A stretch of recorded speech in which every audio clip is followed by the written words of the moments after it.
हज़रत अली रज़ियल्लाहु अन्हु ने फरमाया, नसीहत दूसरे के हाल पर गौर करने से हासिल होती है।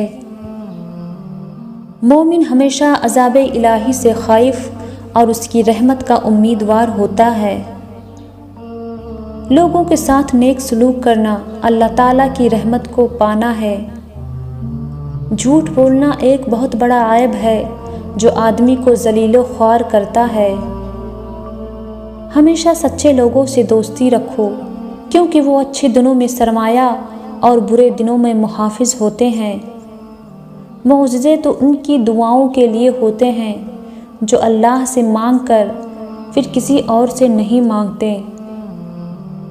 इंसान की मर्ज़ी और अल्लाह की मर्ज़ी के फ़र्क का नाम गम है।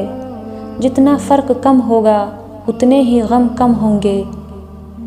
हज़रत अली रज़ियल्लाहु अन्हु ने फरमाया, माल दुनिया में इंसान को बुलंद क़दर बनाता है मगर आखिरत ख्वार करता है।